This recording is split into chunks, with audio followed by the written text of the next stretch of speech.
Inspektur Jenderal Polisi Zulkarnain Adinegara yang saat ini mengemban sebagai Kapolda Sumatera Selatan, tak lama lagi akan segera mengakhiri masa jabatannya.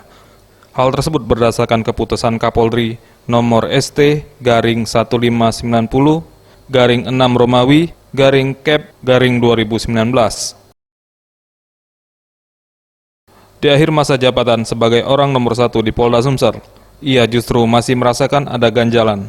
Hal itu disebabkan masih ada beberapa kasus menonjol yang belum terungkap hingga sekarang, seperti kasus terbunuhnya anggota polisi di Oki oleh perampok, kasus mutilasi di Ogan Ilir, walaupun seseorang telah mengaku terlibat dalam tindakan keji tersebut, dan juga pembunuhan terhadap driver taksi online yang hingga sekarang salah satu pelaku Akbar Alfarizi yang diduga sebagai otak perampokan disertai pembunuhan belum juga tertangkap. Meski demikian, ia tetap melaksanakan perintah atasan untuk menempati jabatan baru sebagai Kakorpol Airut Baharkam Mabes Polri. Di sisa waktu masa jabatannya, Irjen Pol Zulkarnain Adinegara akan berupaya maksimal monitoring perkembangan kasus-kasus menonjol di Sumatera Selatan. Nantinya jabatan sebagai Kapolda Sumsel akan digantikan oleh Deputi Penindakan Komisi Pemberantasan Korupsi, Irjen Pol Firly.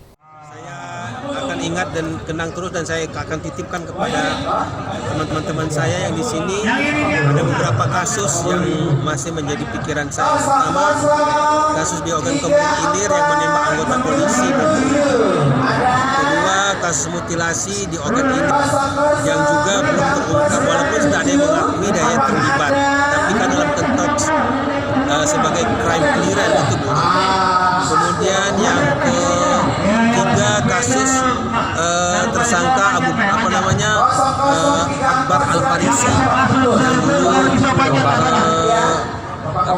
membunuh